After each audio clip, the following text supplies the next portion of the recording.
Zdravím vás, Slayer, tentokrát pri našej informačke je tu so mnou aj Detlír Čaute. a hneď vám povie prečo.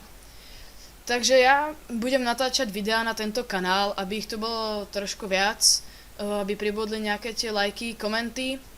Budem natáčať, môžete si vybrať, akú hru budem natáčať, a to konkrétne z hier Metro Last Light, Crysis 3, Battlefield 3 a GTA 4.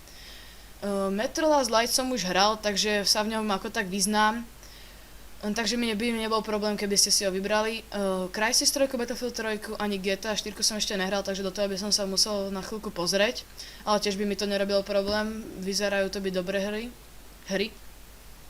Takže stačí, aby ste nám do komentu napísali názov hry, ktorú by ste chceli, a tá, ktorá bude mať väčší prevahu, tak tu vyberieme a budeme točiť. Chcel by som točiť aj solo lolko, aby sme nemuseli len obidvaja točiť aj so Slayerom. Takže by vyšlo nejaké to video z lolka, kde by som bol iba sám.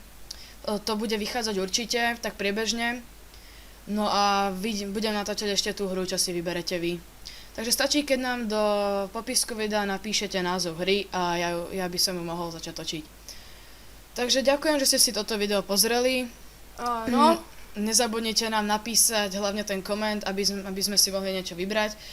Samozrejme, kebyže majú rovnaký počet niektorých komentov, tak buď budete ešte raz hlasovať, alebo si vyberiem ja, ktorá hra sa mi viac páči, alebo Slayer napríklad by mohol tiež zahlasovať. jasné. Takže ďakujeme ešte raz, že ste toto video pozreli, lajkujte, poprípade ten odber a hlavne komentujte k tomuto videu. Takže my sa lúčime a nazdar. Čau, čau.